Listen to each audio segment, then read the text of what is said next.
At my birthday dinner, my best friend giggled into the mic and said, "Let's toast to the girl who pretends her life is perfect, but can't keep a man, a job, or a friend." Gasps and awkward laughter filled the room. I smiled sweetly, took the mic, and said, "Funny, because here's the group chat where you all bet money on who would humiliate me the most tonight." I played it over the speakers. She screamed it was a prank until I posted the screenshots live during dinner. She lost her job, her boyfriend dumped her, and within 24 hours, half the guests had blocked her permanently. I just turned 32 a few weeks ago. Honestly, I wasn't in the mood for a big party. Life's been a little rocky. I ended a long relationship last year after finding out he was cheating. I lost my job during COVID and have been hustling to get a new business going. Money's tight. Emotions are tighter. But Monica, my so-called best friend, kept pushing for a birthday celebration. She said I deserved a big night out, that everyone missed me, that we needed to bring the old me back. I didn't really feel it, but part of me didn't want to seem ungrateful. So I said yes. She planned the whole thing, rented a private room at a fancy steakhouse in downtown Dallas, sent out invitations, even hired a DJ who could also MC the night. When I walked in, it looked amazing. Flowers, candles, a big happy birthday banner, a little photo backdrop with props. Everyone was dressed up. I got so many hugs when I walked in. So many, "You look gorgeous," and "We missed you." It felt good. I let myself believe that maybe, just maybe, these people were happy to see me. Big mistake. The dinner started off great. Drinks were flowing. Appetizers came out. People were laughing, catching up, telling old stories. It was like a scene out of a movie, the good kind. I sat there thinking, maybe I was wrong to pull away from people. Maybe they really do care. Around dessert, the DJ announced it was time for toasts. My little sister went first. She told this sweet story about when we were kids and I used to defend her from bullies. She cried a little. I cried a little. People clapped. Then a few coworkers stood up. They told funny stories about office pranks and late nights working on projects. Nothing mean. Just funny, normal stuff. And then, Monica took the mic. She swayed a little, maybe tipsy, maybe just feeling bold. She looked around the room, smiling like she had the best secret in the world. And then she said it. "Let's all raise a glass," she giggled into the mic, "to the girl who pretends her life is perfect, but can't keep a man, a job, or a friend." At first, it was dead silent. Then a few people chuckled, these awkward, choked laughs that didn't sound right at all. Some people shifted in their seats. A few stared at the floor. I sat there, staring at her, my heart pounding. My hands were cold. My face felt hot, but I smiled, because what Monica didn't know is that 2 nights before, Brianna, one of the girls she had added to the event group chat, accidentally sent me screenshots meant for someone else. In those screenshots, I saw everything, the whole plan. They weren't throwing me a birthday party. They were throwing me a humiliation party. They had this sick little contest going, betting who could humiliate me the worst during the toasts. Whoever broke me first would win a $500 cash prize Monica put up herself. I saw the messages, talk about how she got cheated on and still took him back at first, LOL. Bring up how she can't have kids. That's savage AF. Someone gotta mention how she got fired for being lazy. They even shared old photos of me looking rough after my breakup, ones I didn't even know they had saved. It wasn't just Monica either. It was people I had eaten with, cried, took, trusted. I spent that night crying, throwing up, pacing my apartment. I almost didn't go to the dinner at all. I almost just disappeared from their lives without saying a word. But then I got mad. So I made a plan. I saved every screenshot, every voice memo, every cruel joke. I made a little folder on my phone labeled receipts. And now, it was time to use them. I stood up slowly and walked over to Monica. She was laughing into the mic, like she had just delivered the funniest line of the night. She looked so proud of herself, smirking, looking around for backup. I took the mic out of her hand, very calmly. "Wow, Monica," I said, smiling wider than I ever have in my life. "That's hilarious. You're right. I can't keep a man, or a job, or apparently, a fake-ass friend." People gasped. One girl at the back literally covered her mouth. I turned to the DJ, who was just a college kid Monica had found online, and said, "Mind if I play something real quick?" He shrugged and handed me the Bluetooth connection. I hit play. At first, just a soft voice recording filled the room, Monica's voice, saying, "Whoever makes her cry first gets $500. Bets on." People started shifting, whispering. Then I pulled up the screenshots and started reading them aloud. Let's remind her she's infertile. That's guaranteed tears. Mention how her Etsy business is pathetic. Tell her she's too old to be starting over. I read them slowly, clearly, so there could be no confusion. Faces around the room changed. Fast. Some people looked sick. Some were straight up angry. Some started gathering their things. Monica was shrieking now, crying, screaming at me that it was just a joke, and I was overreacting and ruining the night. I ignored her. Then I opened the group chat screenshots on the big restaurant screen behind me. Yep, I had uploaded them to a shared folder and sent the link to the DJ earlier, just in case. Every cruel word. Every cruel laugh. There it was, in black and white, with names attached. Monica's boyfriend, Jason, stood up and stared at the screen for a long minute. Then he turned to her and said, "I don't even know who you are." And he walked out, didn't even look back. Monica chased after him, still crying, still screaming that it was a prank, a joke, a misunderstanding. But no one followed her. People left in groups, quietly. Some apologized to me. Some hugged me. Some couldn't even meet my eye. They just left. By the end of the night, the only people left were my real ones, my sister, a few co-workers, Brianna, who looked like she wanted to crawl under the table in shame for being part of it at all. Monica? By morning, she had been fired. Someone sent the screenshots to her HR department, and they didn't think joking about infertility and bullying a co-worker was very funny. Jason dumped her, moved out. Most of her crew blocked her. Some even sent me texts apologizing, saying they never thought she'd actually go through with it. She posted some dramatic Facebook status about betrayal and fake friends, but no one commented. No one cared. As for me, I'm still standing, still building my business, still moving forward, and with a lot less dead weight in my life. After that night, things were quiet for a while. I thought Monica would just disappear, honestly. She lost her job, her boyfriend, most of her friends. You'd think she'd be too embarrassed to show her face again. But Monica wasn't done. 2 weeks after the dinner, weird things started happening. First, I noticed bad reviews popping up on my small business pages. I sell handmade jewelry online, nothing huge yet, but it's my dream.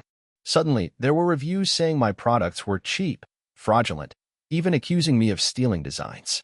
Then I started getting nasty emails, anonymous ones, saying I was a pathetic loser who deserved everything that happened. Some of them mentioned personal things, stuff only someone close to me would know. At first, I thought maybe it was just trolls. The internet is full of awful people, but something about it felt too personal, too targeted. And then the real punch came. One morning, I woke up to a notice from Instagram. My business account had been flagged for fraudulent activity. Someone reported me dozens of times. Fake accusations. Fake screenshots. It almost got my account deleted. I was furious. And I knew exactly who it was. I wasn't stupid. Monica was still mad. She couldn't humiliate me at dinner, so she was trying to destroy me afterward. Quietly, pettily. I could have just blocked her and moved on. I could have ignored it. But after everything she did, after planning a public execution for me on my birthday, I wasn't going to roll over. I wanted her to feel it. I wanted her to feel everything. So I started gathering proof. I saved every email, every fake review, every screenshot of harassment. I hired a cheap online investigator, $300 I barely had, who tracked the IP addresses linked to the reviews and emails. Guess whose name came up? Monica's. She wasn't even smart about it. She used her home Wi-Fi, her work laptop, sometimes even her personal accounts when she forgot to log out. Once I had the evidence, I decided to hit her where it hurt. First, I sent a cease and desist letter through a lawyer friend. It wasn't a real lawsuit yet, but it looked official enough to scare her. It laid everything out: defamation, harassment, business interference. I knew she didn't have the money to fight it. She cracked fast. Within a week, she sent a sobbing voicemail. I'm sorry, I was angry, I wasn't thinking, please don't ruin my life." The irony almost made me laugh. But I wasn't done yet. At this point, Monica's mom, a sweet older lady who didn't know any of this was happening, reached out to me. She asked if I could forgive Monica, that Monica was going through a lot, that she missed her friend, That was the final straw for me. Because even now, Monica was hiding behind her mom instead of owning up to what she did. No apology in public. No real consequences yet. So I made a choice. I posted everything online. Not in a cruel way, not a smear campaign. I posted my side of the story. The screenshots, the harassment proof, the truth. I didn't use her last name. But people knew. Dallas isn't that big.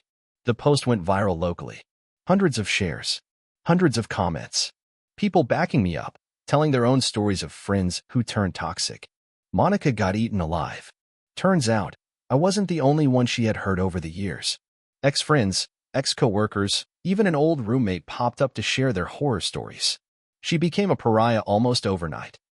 She tried to defend herself at first, made a sad little video saying she was bullied and misunderstood. But nobody bought it. Everywhere she went, she was known as the girl who threw a humiliation party for her best friend and then tried to ruin her business when it backfired. I thought maybe now she'd finally stop. I thought maybe now it was over. But I should have known. Because Monica had one more card left to play, and it was way uglier than anything before. I thought posting the truth would be the end. It wasn't. About 3 weeks after my post went viral, I got a letter. Certified mail. Looked official. My stomach dropped when I opened it. It was from Monica's new lawyer. She was threatening to sue me for defamation and harassment. I actually laughed when I read it. Loud, bitter laughter. The kind that doesn't even sound human. Defamation? Harassment? She humiliated me in front of 30 people, tried to destroy my business, sent anonymous abuse for weeks, and now she was trying to flip it all around and make herself the victim? But I couldn't just laugh it off. Even a fake lawsuit costs money to deal with. Even if it's total bullshit, you have to respond. You have to protect yourself. I didn't have thousands lying around for a real lawyer. Panic started to creep in. What if people believed her? What if she actually dragged me into court? What if my business, my future, got tied up in this mess? For a few days, I barely slept. I kept rereading the letter, trying to figure out what she was playing at. Then Brianna, the girl who first sent me the screenshots by accident, called. She was shaking. You could hear it in her voice. I didn't know she was going to do this, she said. But Monica's telling people you hacked her phone, that you stole her private messages. I almost dropped the phone. Hacked her phone. I said, "Are you serious?" She's telling everyone. She thinks if she makes you look dangerous, people will take her side. It clicked right then. This wasn't about winning a lawsuit. Monica didn't have the money or the case. She just wanted to scare me into shutting up, into taking my posts down, into crawling away like she wanted at the birthday dinner. She was betting that I was still that scared, lonely girl she thought she could crush. She was wrong. I knew I had to hit back harder, but smarter. First, I hired another lawyer. A real one this time. Cost me almost everything in my savings. But he was a bulldog. He knew Monica had no case. He filed a countersuit immediately. Harassment, business interference, emotional distress. We weren't playing defense anymore. Second, I gathered even more proof. Remember how Monica had texted me directly after the dinner? Screaming about how it was just a prank. Crying that I ruined her night? Yeah, I still had all of it. Time-stamped. With her name. Showing she knew exactly what she was doing. And that she was mad she got caught. Third, I reached out to people. Quietly. The ones who had walked away from her after the dinner. Some were more than willing to write statements about what they saw. About what Monica said that night. About the bets, the jokes, the plan. It wasn't just my word anymore. It was a wall of voices against her. Monica tried to fight. God, she tried. She posted long rants online about being bullied. She claimed she was the victim of cancel culture. She said I was obsessed with her. But the more she screamed, the worse she looked. She couldn't keep her lies straight. She couldn't explain the screenshots. She couldn't explain why half her old friends were backing me up. Slowly, people stopped even arguing with her. They just stopped listening. By the time the court date came around, Monica didn't even show up. Her lawyer dropped her. Said she wasn't paying her bills. The judge dismissed her lawsuit with prejudice, which means she couldn't refile it later. Our countersuit? Still standing. I didn't even care about the money at that point. I cared about what it stood for. She had tried to humiliate me, ruin me, silence me, and every time, she had failed. I walked out of that courthouse that day feeling lighter than I had in years. But I knew, deep down, Monica wasn't finished yet. Not completely. Girls like her never think they're wrong. And sure enough, she had one last, desperate move. And this time, it wasn't just going after me. It was going after someone I loved. I should have known Monica wouldn't go quietly. After she lost the lawsuit, after she got laughed out of court, after her fake stories fell apart, she still had one move left. She came after my sister. It started small. My sister, Megan, is 27. She's been working her way through nursing school, waitressing part-time. Good kid. Strong heart. She was one of the few people who stood up for me that night at the dinner. One night, Megan called me, voice shaking. I think someone's stalking me. I felt cold all over. What do you mean? Someone's been calling my job, asking questions about me, lying, saying I steal, that I do drugs. Now my manager's acting weird. They said someone sent an anonymous tip. I knew it was Monica. It was her handwriting all over it. Same petty, cowardly, spineless attacks. She couldn't touch me anymore, so she aimed for the person I loved most. That's when something inside me broke. It wasn't fear anymore. It wasn't anger. It was something colder. It was the decision that if Monica wanted a real enemy, I'd be her worst one. I didn't scream. I didn't send crazy messages. I didn't post anything new online. I got smart. Megan filed a police report about the harassment. I filed another report linking it to my case. I contacted every person who had been harassed by Monica recently. There were more than I thought. I talked to a local reporter who had been covering internet harassment stories. I gave her everything.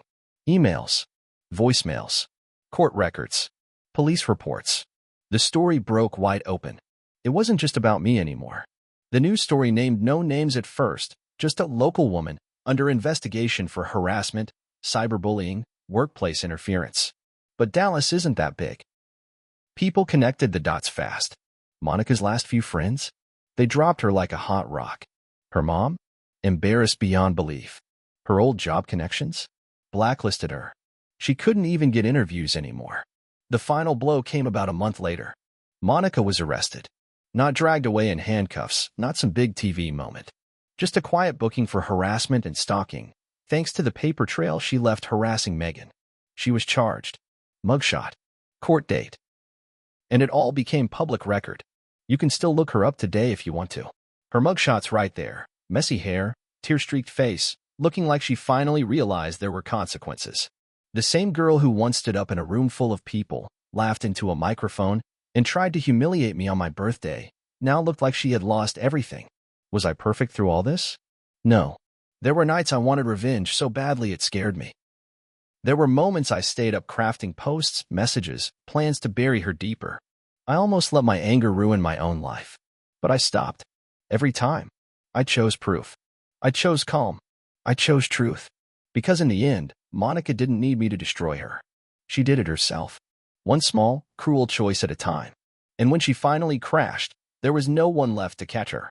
I turned 33 a few weeks ago. No big party this time. Just a quiet dinner with my sister and a few real friends.